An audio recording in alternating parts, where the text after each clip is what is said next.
We've previously shown you the 532, the 582, the liquid-cooled Rotax engine. We're now moving on to the more common air-cooled 503. Before we start an assembly of this particular engine, I would just like to point out a few differences between the early and later crankcase engines. Rotax basically have changed the bottom end, updated and improved it, made it more robust to be able to cope with the heavier ultralight aircraft that we are currently building and seeing come onto the marketplace. The basic differences in the crankcase, we have here the earlier version. This was current up to about 1988. We have here the later version. They're called the new crankcase version. The main differences, the bearings have been standardized right through from the front to the rear, or the mag cylinder end to the PTO end, using all the same outside diameter bearings, whereas on the earlier version they had two different sizes.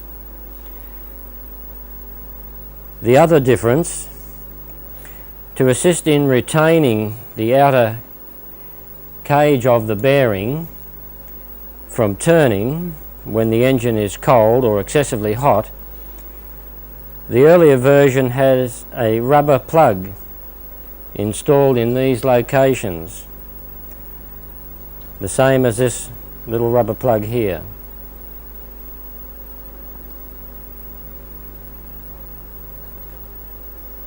This is fitted at the time of assembly and is renewed upon rebuild. You will also note the difference in the fan housing mounting area. New crankcase version, loom connecting plug through the extended boss area. Early crankcase version has the plug vertical in the upper part of the crankcase. The PTO end of the crankcase halves, as you can see the difference in the size of the bearing outer diameter. The mounting face for the gearbox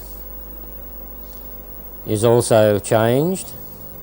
The later new crankcase version uses a one-piece gear housing.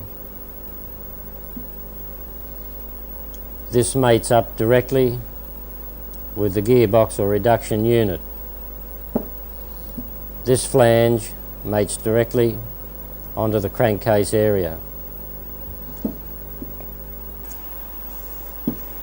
Early crankcase version, notice the difference in the depth, has an adapter mounting, it's in a gearbox casing. Adapter mounts via these 10mm Allen head screws,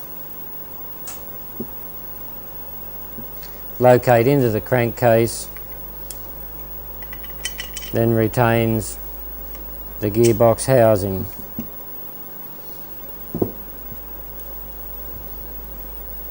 Mounting via these. That's the early crankcase version compared to the later crankcase version.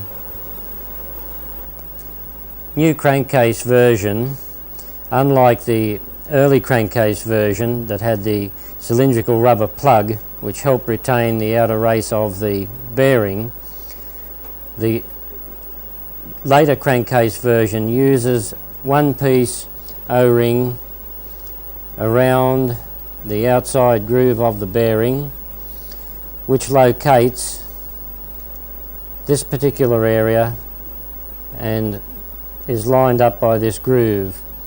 When the crankshaft is installed, you will note that each bearing with its O-ring will be located in these grooved areas. We have our 503 late crankcase version engine ready to go back together. We've put new bearings on our crankshaft, we've put our new O-rings on.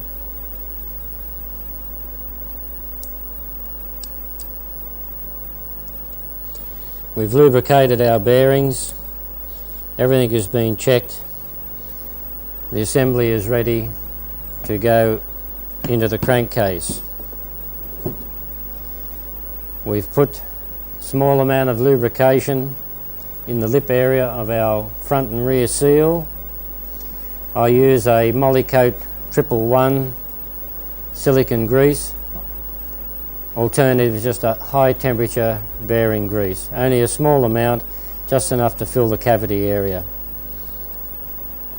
Seals are installed, pushed squarely up to the ball bearing.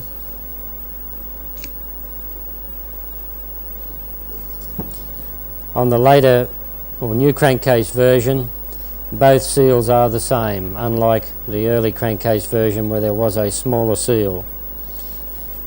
Seals butted up nicely. I might add that there is a repair manual for the 503 early crankcase engine, and in that it calls up that both crankcase halves should be heated evenly in an oven to 50 to 60 degrees Celsius. This tends to normalise the crankcases, brings out any oil that may have seeped into small porosity areas, and generally sets the crankcases up for the two halves to be assembled.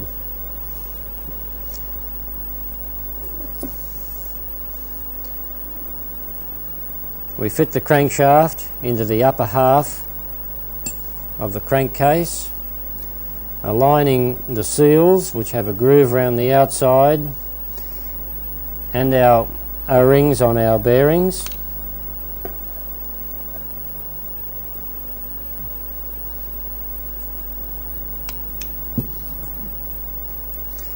We would have already at this stage applied our 515 sealant with just a nominal coating, just ensuring the whole parting face area is lightly, evenly covered. We would have lubricated our connecting rods, bearings, and our ball bearings.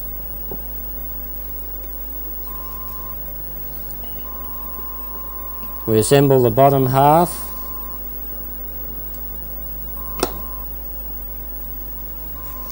Starting some of the cap screws from the centre,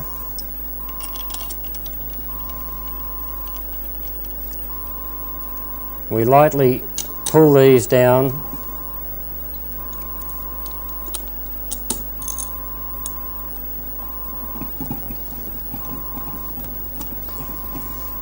because we have to pull the two crankcase halves into alignment, the same as what we carried out on the water-cooled engine. We use the electrical stator plate with the two screws to pull the two halves together. It's just torqued down until the halves are just touching.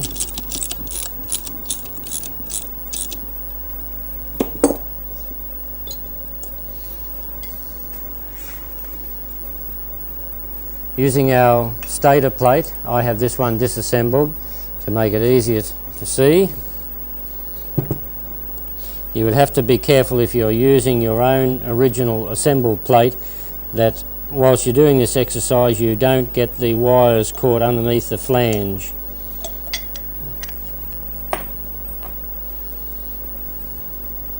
Installing the two set screws.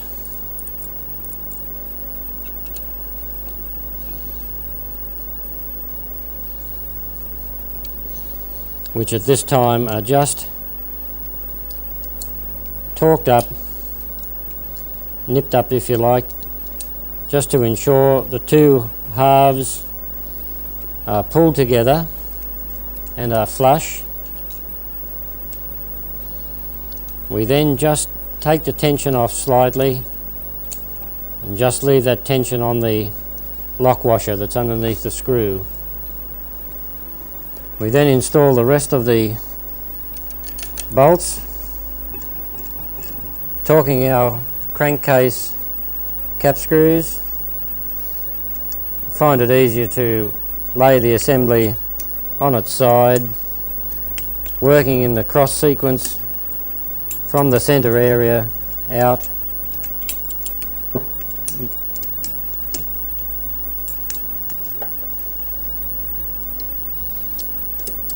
Ensure all the cap screws are tightened evenly, 18 to 22 Newton meters. We use a 13mm socket and a 6mm Allen key adapter. We've re-torqued our crankcase cap screws, removing the stator plate that we used to align the two halves. We are now ready to be installing our pistons. We'll be inverting the engine, the crankcase halves, onto a clean bench area, or in this case I'll be putting it on my rollover rebuild stand.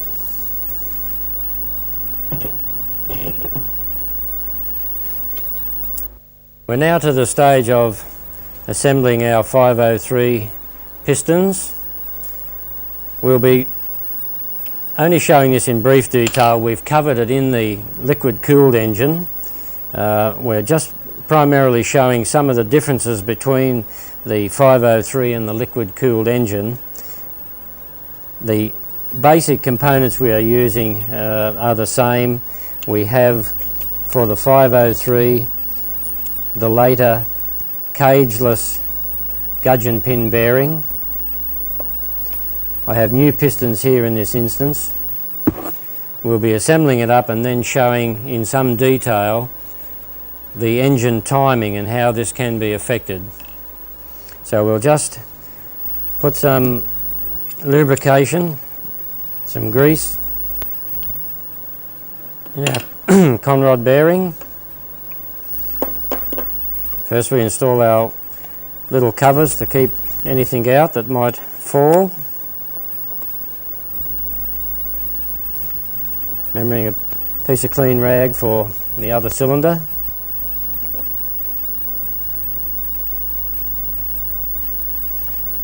Liberal coating of the grease inside the conrod eye. This is to help retain the needle bearings. As we mentioned in the liquid cooled engine segment, there is a special tool available for this.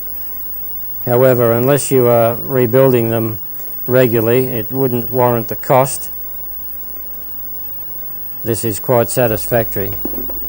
We have our 31 needle bearings for installing in the conrod eye, our cut-off gudgeon pin that we use as the sleeve, and we'll be putting these in one at a time. When we have approximately half the needle rollers in, we install our little sleeve, working a little bit more grease in.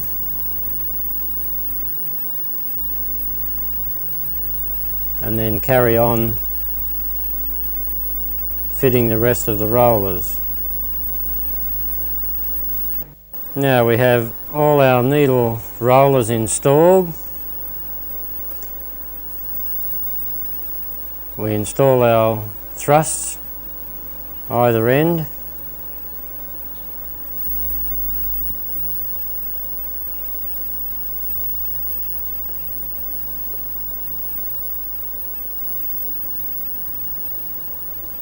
Ensuring they just locate evenly over the sleeve. A little bit of grease so they won't fall off while we're putting the piston on.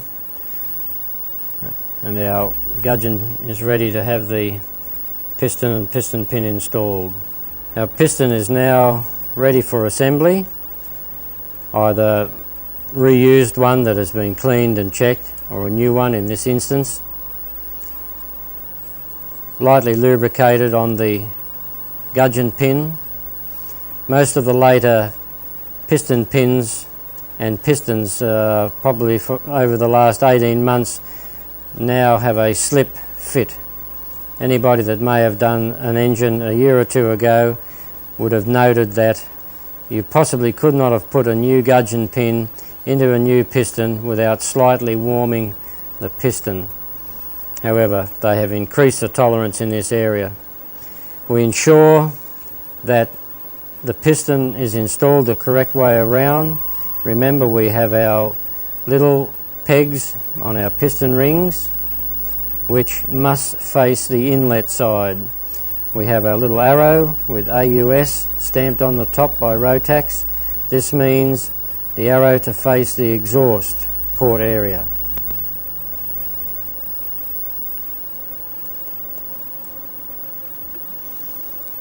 Once again, we just slip the piston over the conrod with our sleeve and bearing installed.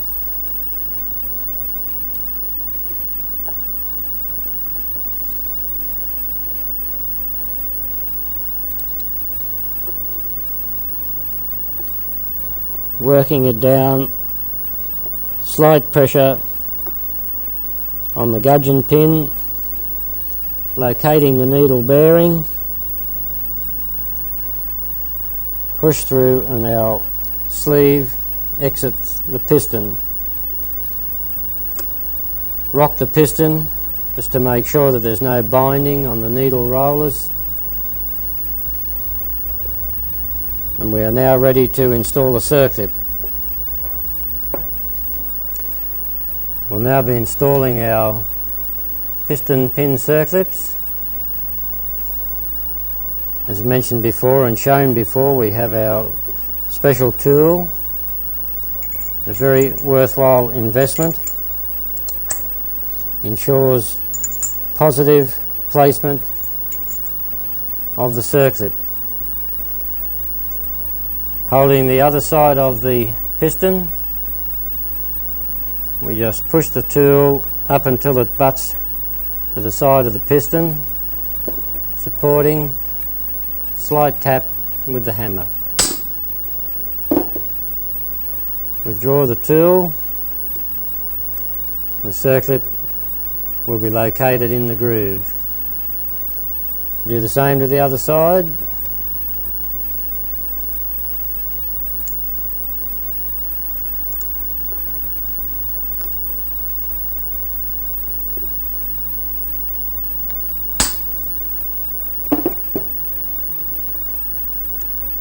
And circlip located in the groove.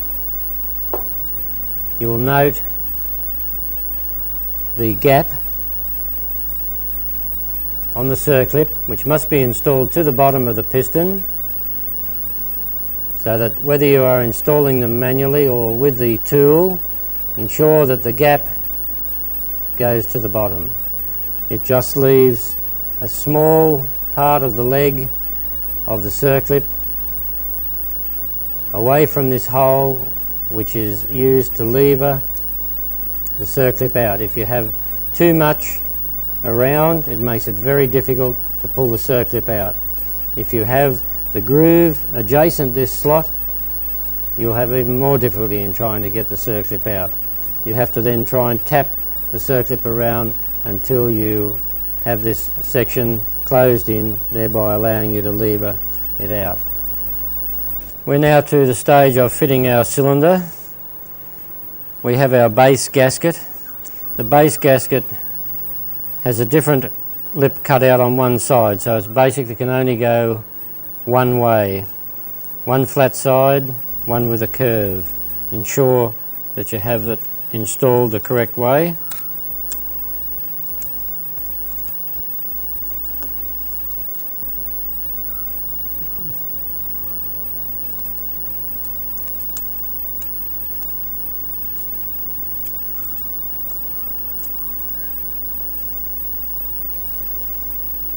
Lubricate the piston and the piston rings.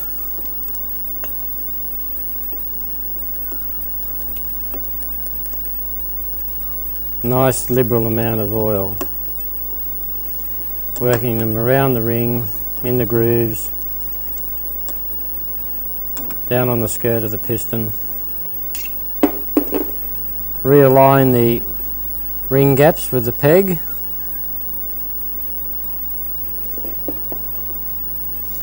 Make sure you have your right cylinder. You would have previously marked it either mag or PTO. Again, some lubrication. Our cylinders have been cleaned as we showed in the previous segments.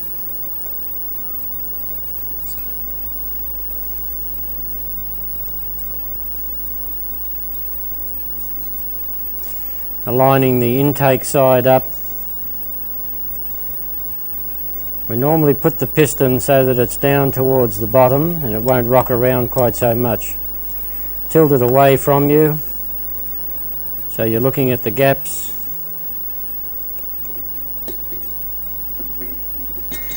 Install over the studs. Just rock it forward, looking down the top. Just locate it slightly at the back of the cylinder. Putting your thumbnails either side of the top ring. Just start it on the underside of the cylinder.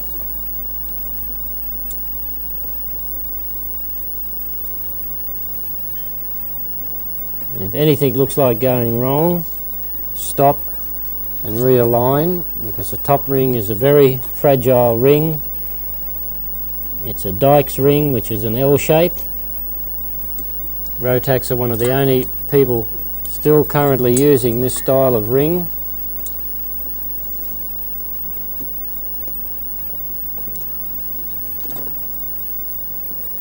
Once the top ring is on, the cylinder will just rest on the second ring. Same sequence, pushing in from the side with your two thumbnails. Just ease the piston side to side, rocking it around gently, and then the weight of the cylinder will come down over the piston. I'll just pull it back up marginally. We'll turn it around, just rocking it side to side, and let it come down. Now, the advantage with the piston ported 503, unlike the water cooled, is that you can see the piston not only from the exhaust side but also the intake side. So it makes it very easy when we're installing it to recheck that our rings are quite okay, are retained where we want them to be retained, either side of the peg. We can put our finger in there and just give the ring a small push. You'll see it move. The oil will be squeezed out of the groove. Everything is satisfactory. Just let the cylinder come down on the base. Exactly the same procedure for the other piston cylinder assembly, and then we'll put the cylinder heads on. Worth noting is between early 503s and late 503s, there is a bit of a difference with the cylinders. If you are to reorder, or you are looking to purchase a second-hand cylinder barrel, you may wish to bore out something of that nature to fit your particular engine, please be aware that there is a difference between the exhaust flange depth. This particular area here has to be compared or measured with the one on the other cylinder. The earlier ones do have a greater depth. The later ones have a narrower depth area. You can also notice there is a difference. I haven't a different one here to show you, but the later one has a flange type arrangement on the intake manifold boss area. So just be aware those two areas if you are ordering another part and not using your original cylinders in your rebuild. The 503, of course, is an air-cooled. Note the finning, unlike our liquid-cooled. Cylinder head gaskets are aluminum circle. Our water-cooled, you remember, had the O-rings and the rectangular ring around a single piece head. The 503 has two single cylinder heads. Our gasket is inserted on the top of the cylinder, one for each. We also need to again align our cylinders. We do this with our special tool, or you can use your intake manifold if you have a single carburetor engine. Clean the manifold up and just temporarily nip it up, which will align the cylinders.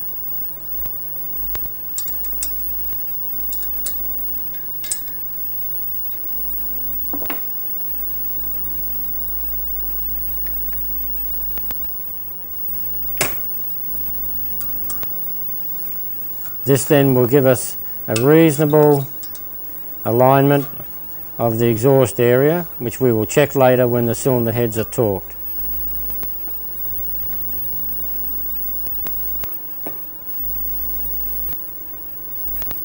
Our cylinder head, one piece. For correct alignment will only fit one way. It can be fitted, and I will fit one just to show you the incorrect positioning, and you will note how we get an overhang of this area on the finning, the cylinder finning.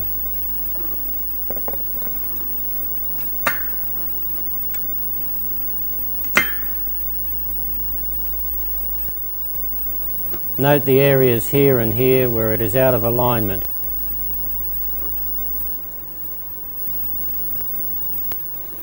We turn it around. We would, of course, checked where we marked our cylinder head, whether it was the PTO cylinder or the mag cylinder. You will now note that the head and the cylinder are in alignment.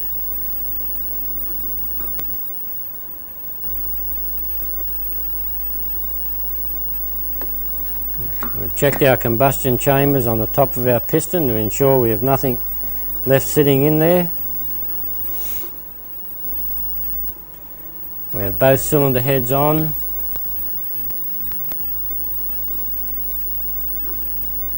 Now for the 503 fan cooled,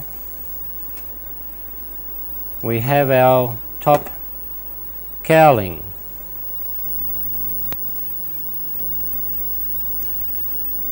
The cylinder head, 4 of these have a very long nut. To check the placement of these, use the cowl and just sit it in its correct position, noting where the locations are in the top cover, the 4 locations for the deep nuts. We have 2 together on the PTO end and 2 diagonally on the magneto end.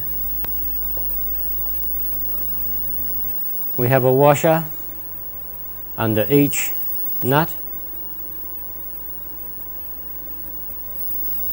These can be put on quite simply. Use a small screwdriver, thread the washer through the screwdriver, place the screwdriver on the top of the stud and just let it slip down and work it over. Top of the stud, washer goes down. No lubrication, no sealant, all dry.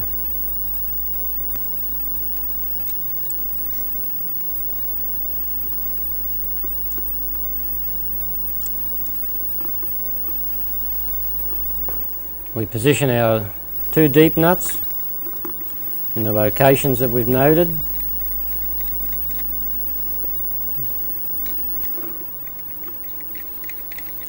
These will not alter except if you have a free air-cooled engine and it has a small or a different type of cover.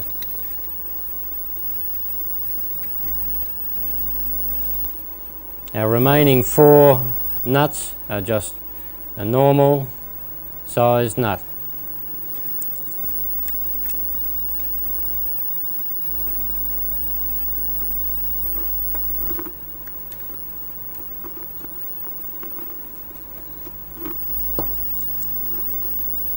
There is a certain tightening sequence for the cylinder heads. We basically tighten them as if it was one cylinder head. Please check the specifications. It is in the manual and there is a sequence showing the pattern we use.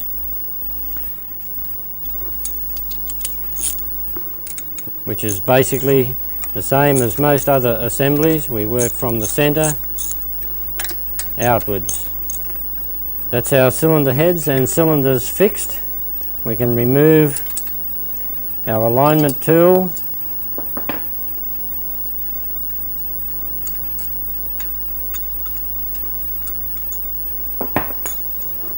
Get a 12-inch rule or a good straight edge and just recheck the alignment across the faces of the intake manifold area. Having ascertained they are correct, we can now move on to another part of the assembly. We'll now be mounting our coil stator plate assembly. 2 slots either side of the stator plate, a small Allen headed screw. It is mounted by using these screws, and we can adjust part of the timing by allowing this stator to turn within this slot. This will be further explained. We position our loom through the access hole, rear of the crankcase.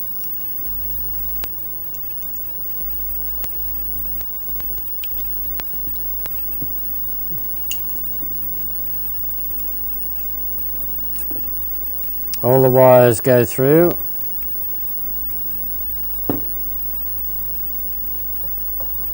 Slip the stator plate over the end of the crankshaft.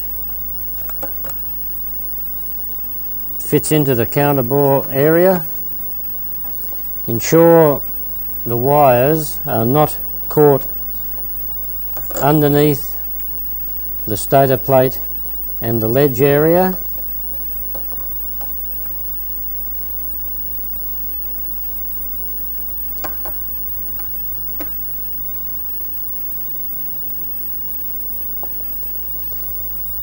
Install the 2 screws, and we just align the stator plate about central at this point in time with the screws. At overhaul time, we would have checked this stator assembly, installed new contact breaker points, checked the condensers, and probably a resistance check on the lighting coils, charge coil and generating coil. We now set the gaps between 12 and 15 thousandths of an inch on the points. We'll install our timing tool and we will check the relationship between our piston, our tone timer, and then we will either alter the contact breakers or we will turn the housing. We will just go into a bit more depth on the ignition timing using the 503. Unlike the liquid cooled, the cam or the eccentric is machined or located onto the crankshaft, and we can do all our timing without having our magneto hub installed. So we'll go into a bit more detail and show how the timing is done and how it can alter. We use, of course, our dial indicator screwed into one of the cylinders.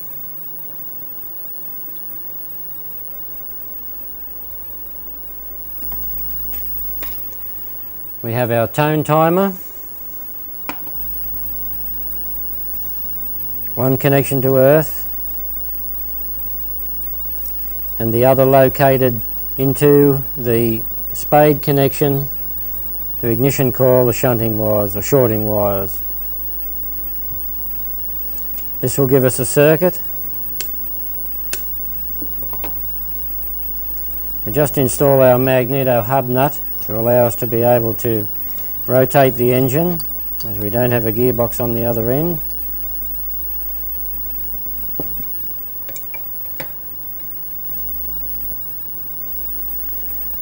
We turn the engine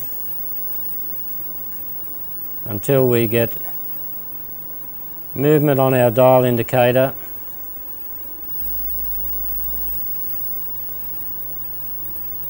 Locating top dead centre.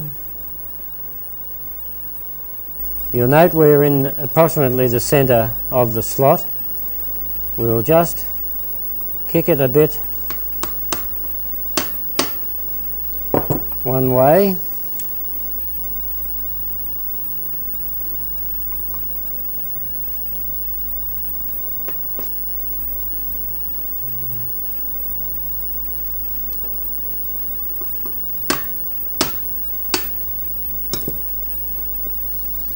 As indicated, our slot has moved further up.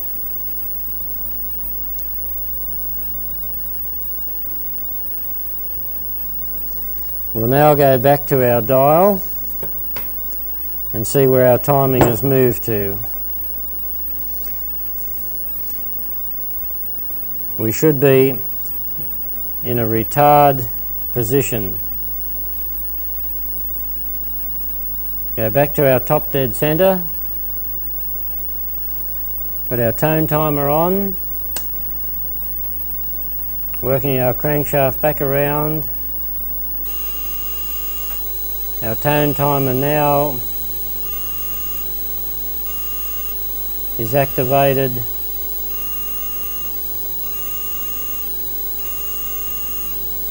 About 1.7 millimeters, so we've actually come back to a retard situation.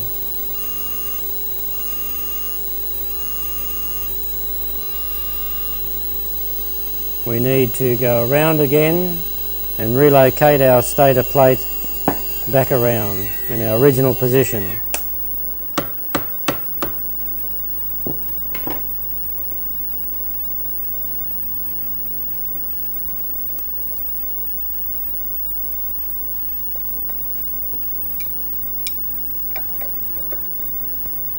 You can see by this exercise just how much that can move it.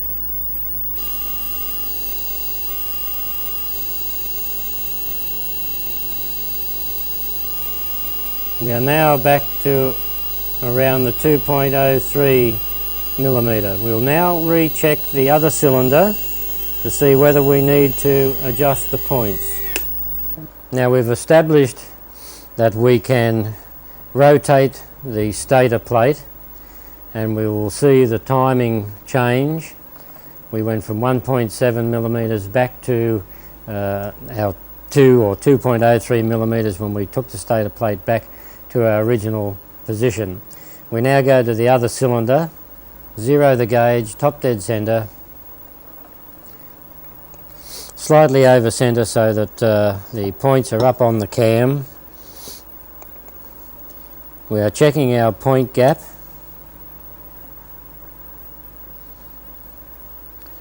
And we've just got a tight feel on that feeler gauge, which is a 14 thousandths of an inch. Our other feeler gauge 12 thousandths of an inch and just a bit loose. We put our tone timer on, connect it up to the appropriate connection. slightly over centre, tone timer on, come back.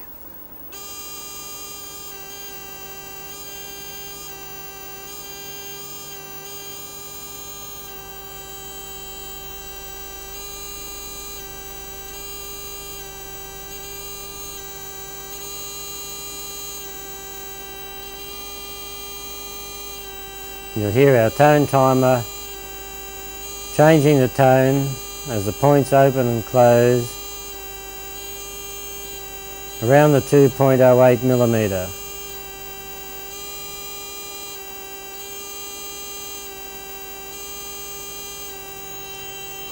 We'll just go back to top dead centre and we'll alter the point gap to say 1/16 thou or so. We'll set it a bit on the loose side and we'll see how the timing will now advance because we've increased the gap.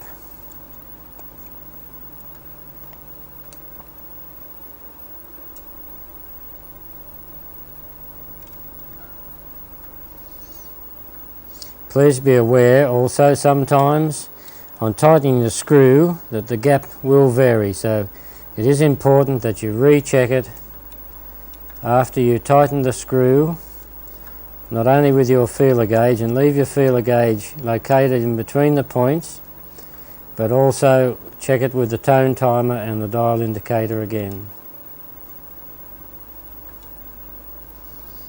Now they are just marginally a bit looser.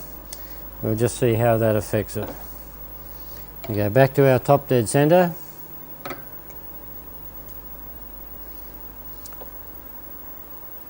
Centre our dial gauge. Tone timer on. We're coming back 1 millimetre, 2 millimetres.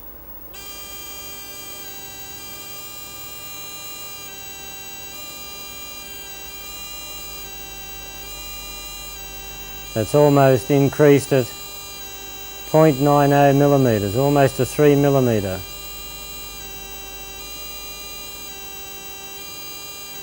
We go back and recheck. It's 90, 190, 290, so we're too far advanced. Our maximum is 2.33.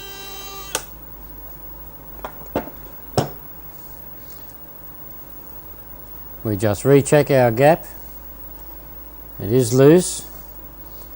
We'll alter it back and see if we can get our timing back to the correct specification. We tighten up a bit, lock up the screw,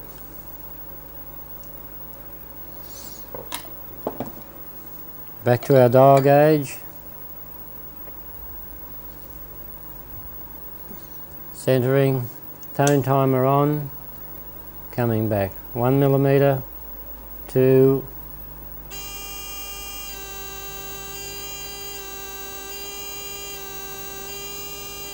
come down to about 2.6, so we need to decrease our point gap some more yet.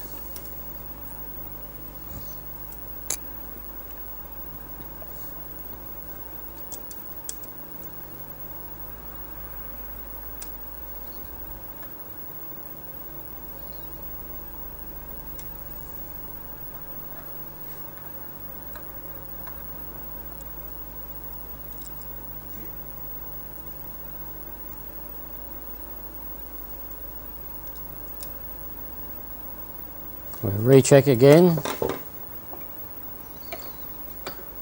centering our gauge, tone timer on, 1 millimetre, 2,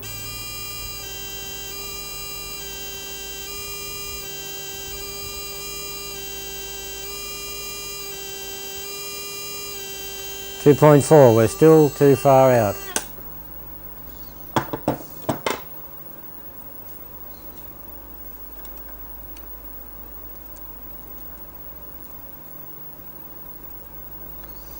Sometimes only the slightest amount of movement can alter it quite considerably, especially when the points have done a couple of hundred hours and you're just readjusting original points.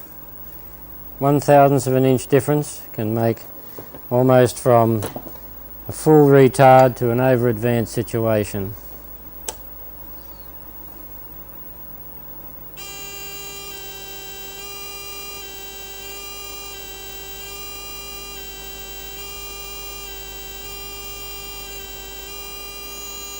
We're on about 2.3, which is just inside the limit. However, we want to have them both within 0.10 millimetre of each other, and we had the other one set back around the 2.07 mark, so we tighten up just a little bit more.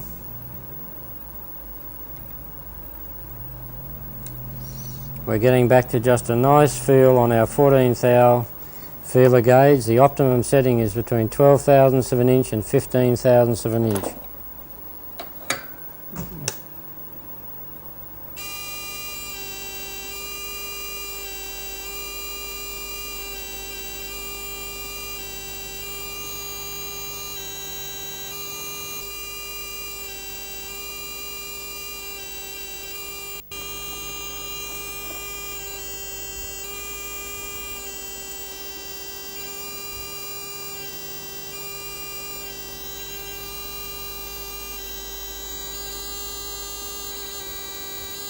The tone is changing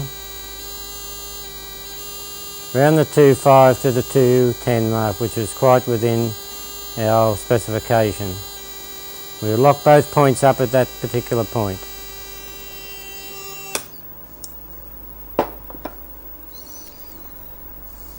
That then completes the ignition timing. We've showed how the rotation of the stator plate can affect the timing.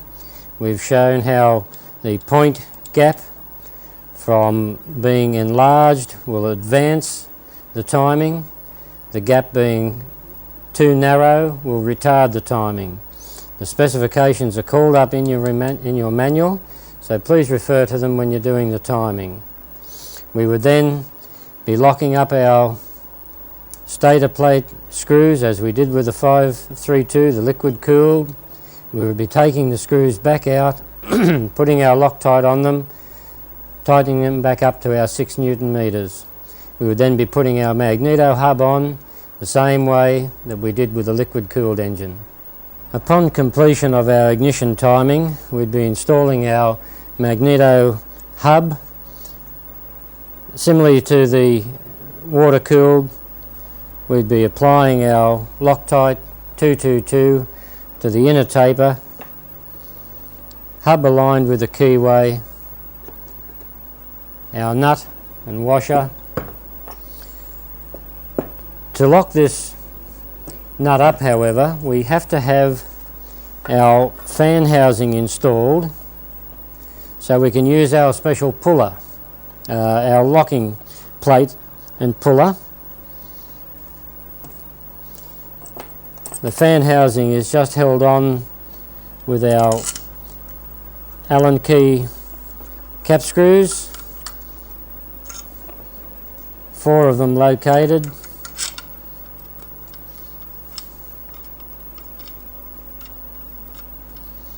Torque specification is in the manual.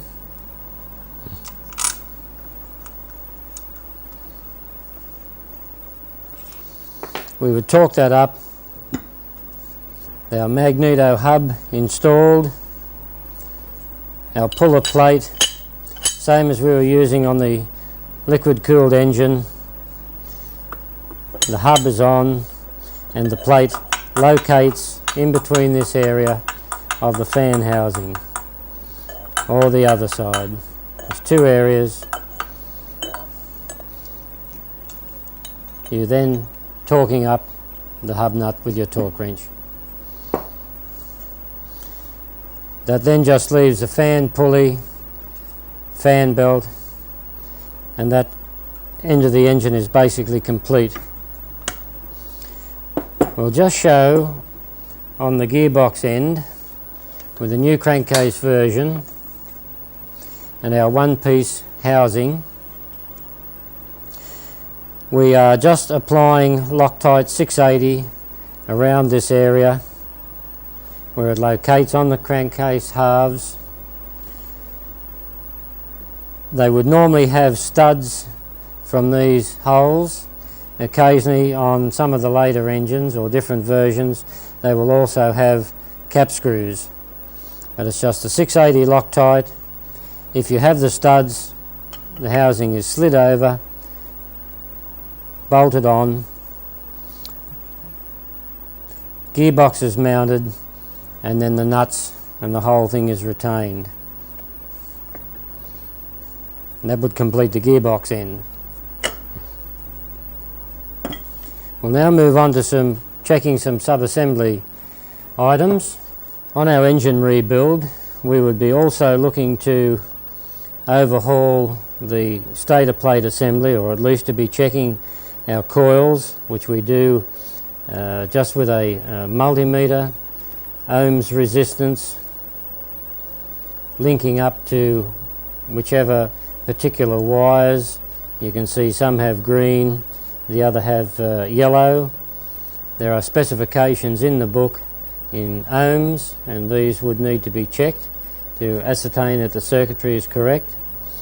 We have two sets of points. We have two condensers. We would renew the points and we will be testing the condensers. We'll just show the correct way that the contact breaker points. The lead should be wrapped around. You'd be removing the locking screw.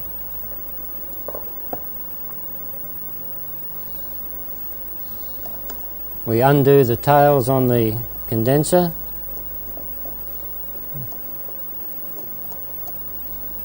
We remove the nut. There's a little spring washer.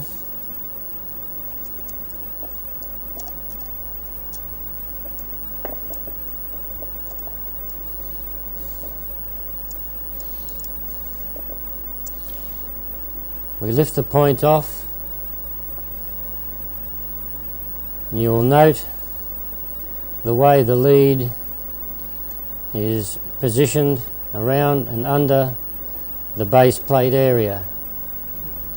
This channel area between these two bosses is where we need to position that lead. If when you're changing them you lay the new points alongside the old ones and just twist the tail into the same position, you will roughly have it there as you reposition the points.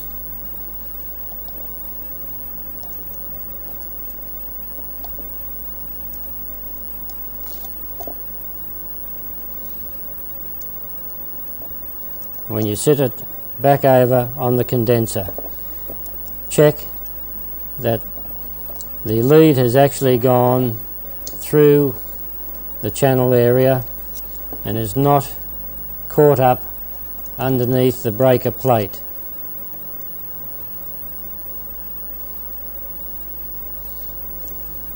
I'll just remove that again so that you will get a closer shot of that area. The tail is located, the lead is located through here where this blue wire is running.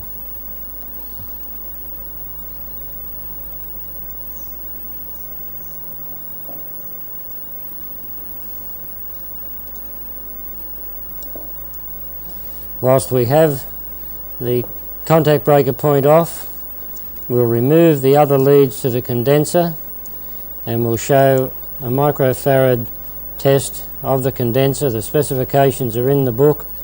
It is approximately 2.2 microfarads.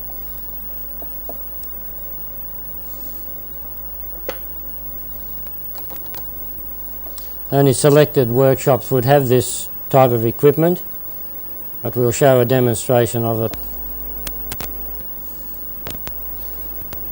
One lead goes onto the screw area of the condenser, the other to earth. We have our gauge calibrated. We have a test plunger that we push, and you'll note the needle movement. We're still within the range. This indicates that the condenser is quite serviceable for reuse.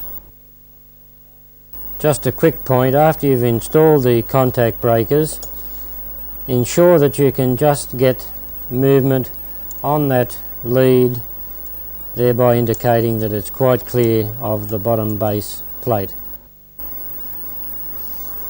Tension on the condenser nut is not to be over tightened, but nipped up quite firmly. Over tightening will tend to screw the center area out of the condenser. Another small thing worth noting, occasionally the condensers come loose in the housing. Creates a bad earth and an intermittent misfire. An easy way to pick this up is just put a bit of pressure either side with a screwdriver and noting whether there is movement or no movement. Another small point, contact breaker surface area. You must never file or take any type of carborundum cleaning paper or abrasive paper to the surfaces. They should probably be renewed 300 hours or so. There is no real set time. If you're having a problem, inspect them. The surface should just be a grey colour, not sooty, no grease. If it's a very black surface, it possibly will be giving you problems.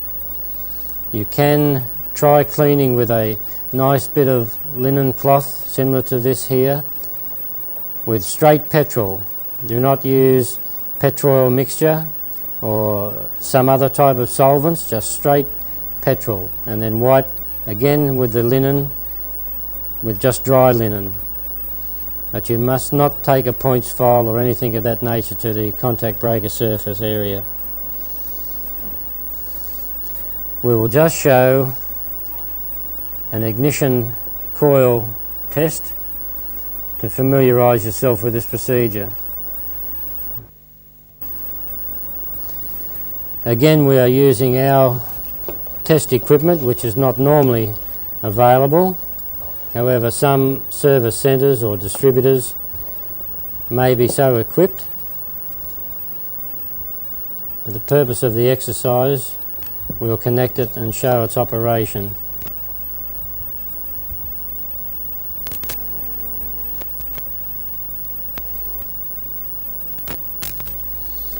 We are putting the coil under the same usage that would be whilst it's operating on the engine.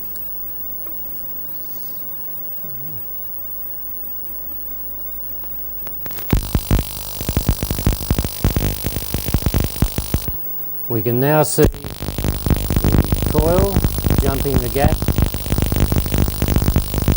This is an indication that the coil is functioning quite okay.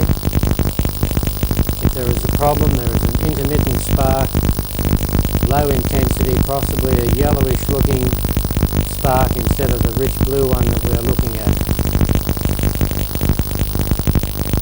The gap is preset